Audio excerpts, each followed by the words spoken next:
The streets have always been the studio, you know. The streets have always been the studio, you know.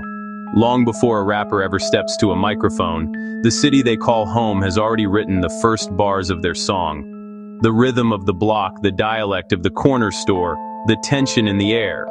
These are the raw materials of hip-hop. In 2025, nowhere is this truer than in the American Midwest. A fierce, unspoken rivalry now simmers between three industrial titans: Detroit, Chicago, Milwaukee.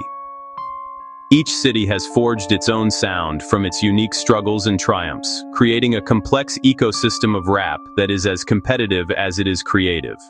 This isn't just about music, it's about regional pride and survival. To understand the music, you must first understand the city's blueprint. The story of Midwestern rap is a story of post-industrial America. It is a story of shuttered factories, segregated neighborhoods, and the resilient communities that grew in the cracks. Chicago drill music is a direct broadcast from the city's gang-controlled territories. You can't separate the sound from the social map. The city's gang history is long and deeply embedded. Gangster disciples, black disciples. These sets are not just loose affiliations, they are political and social entities with defined territories, rules, and rivalries that span generations. This structure created the conditions for drill music. The music became a tool for marking territory, issuing threats, and memorializing fallen members. It is a raw, unfiltered report from a hyper-local war zone where your block defines your identity. The sound of drill reflects this reality.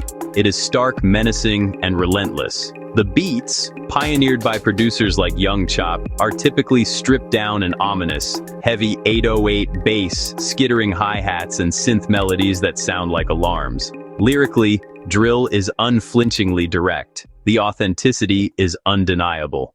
Detroit rap moves to a different rhythm. It is the sound of the hustle. Unlike Chicago's rigid gang territories, Detroit's street culture has historically been defined by a more fragmented and entrepreneurial spirit. The city's identity is tied to the auto industry, a world of assembly lines but also one of individual ambition and, later, economic collapse. This created a get-it-how-you-live mentality. Street life was less about large, corporate-style gangs and more about smaller, independent crews focused on making money. This ethos bled directly into the music scene, shaping a sound built on clever wordplay, dark humor, the art of the scam. The classic Detroit sound is off-kilter and conversational, rap slightly behind the beat, creating a sense of nonchalant confidence. Their lyrics are often detailed, step-by-step guides to illicit activities, told with the precision of a master storyteller sharing a trade secret. This entrepreneurial spirit is most visible in the pay-for-feature culture that defined the modern Detroit scene. An aspiring rapper doesn't need to be put on by a major crew, they just need cash. Rap beef in 2025 is fought on two fronts, the streets and the screen. The old rules of diss tracks have been supercharged by the speed of social media. The pattern is now predictable and brutally efficient. It starts with a hook, a subliminal diss in a song, a cryptic Instagram story, a direct call-out during a live stream. This initial shot is designed to grab attention and signal that a conflict is brewing. It's a public challenge thrown down for an audience of millions. The hook is the spark that lights the digital wildfire.